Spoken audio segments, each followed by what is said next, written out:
Bagi globalis cabal ada 3 cara mengendalikan sebuah negara. Pertama, dengan kendali atas peraturan sampai undang-undang. Kedua, dengan kendali media lokal atau media sosial yang sudah di tangan mereka. Ketiga, dengan mengendalikan pejabat yang rakus harta serta jabatan. Alat atau tool dari globalis cabal ada 2, yaitu teknologi dan uang atau currency. Setelah dikendalikan, maka ada 5 langkah mengambil kekayaan negara tersebut. Adalah dengan 1. Mengambil natural kapital sebuah negara sehingga jadi ketergantungan atas pangan, energi, dan sumber daya alam agar miskin negara tersebut dalam jangka panjang. 2. Menciptakan ketergantungan pada dunia kesehatan, obat-obatan, farmasi, dan alat medikal. 3. Teknologi informasi, hardware, satelit, internet, backbone, fiber optik, hingga pengelolaan big data. 4.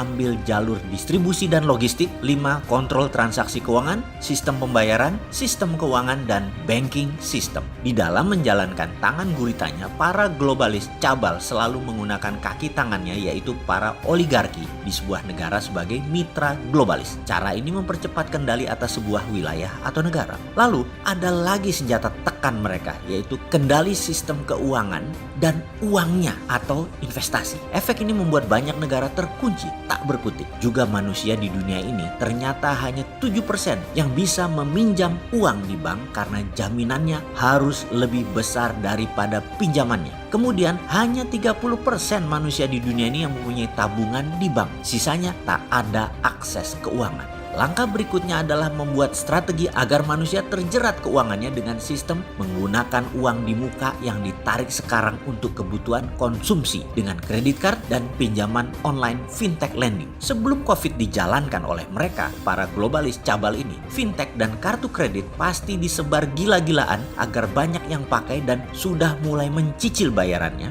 Lalu dibikin banyak yang tidak kuat. Lihat 3 bulan dari sekarang, September tahun ini misalnya, banyak yang akan menjerit kejepit hutang. Ini strategi membuat manusia di piramida di bawah atau di bottom of pyramid selalu punya beban hutang dan diusahakan hutangnya terus menumpuk dengan sistem bunga yang berbunga. Berikutnya, globalis tidak ingin sebuah negara ini mandiri secara pangan, di mana kendali atas pupuk, atas pestisida, atas bibit, dan banyak lagi permainan lahan dibuat rumit sehingga paling sederhana adalah impor. Ada 6 globalis pengendali pangan di dunia ini. Ada 7 globalis pengendali farmasi kesehatan dunia. Ada 5 globalis pengendali internet dan sosial media. Ada 5 globalis pengendali energi dunia. Ada 3 globalis pengendali logistik dan distribusi dunia. Ada 5 globalis pengendali mineral dunia. Ada 10 globalis pengendali keuangan dunia. Dan mereka mempengaruhi 99% kehidupan manusia di dunia saat ini. Saat ini mereka menggunakan salah satunya dengan nama organisasi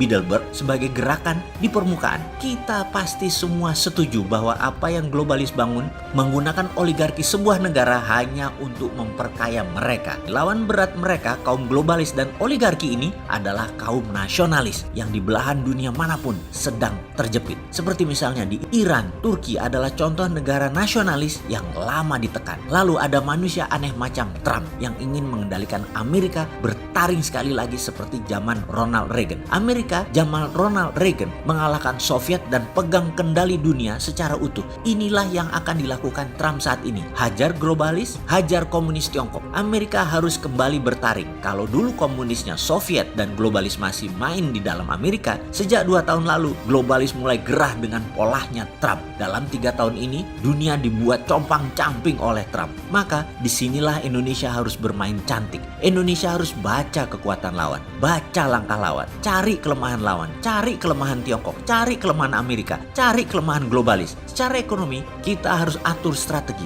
Sayang kalau peluang seperti ini saat dunia lagi kacau, Indonesia tidak bisa bermain dan tidak ambil peluang. Saya gregetan banget dengan pejabat yang tidak melihat semua ini sebagai peluang membuat Indonesia berdaulat. Apalagi pejabat yang pegang ego ilmunya demikian kukuh. Demi apa sih kalian begini? Mengapa ngotot mempertahankan pendapat bahwa apa yang di luar Anda itu salah? Yang terbaik adalah Anda, sang pejabat. Yang jadi masalah, pejabatnya hanya sebagian saja lagi dari fungsi pemerintahan. Namun berakibat tidak bisa bergerak saking kuat pegangan ilmu dan taat pada sistem asing. Kok kalian begitu amat sih? Jadi kapan kita konsolidasi kekuatan? Kapan bisa menerima kebenaran yang Allah letakkan di tempat yang kalian tidak sukai? Ketahuilah Ketahuilah wahai sahabat pejabat, sungguh tersering Allah itu meletakkan kebenaran di tempat yang tidak kalian sukai untuk kalian menjadi manusia sejati. Kalian harus mampu berkonsolidasi dan mampu membuka hati. Itulah kenapa tersering kebenaran ditaruh di tempat yang Anda tidak sukai. Oh iya, itu ada kaum NKRI garis lucu yang nunggu dengan sabar di seberang dengan pengetahuan sederhana, namun terobosan, breakthrough,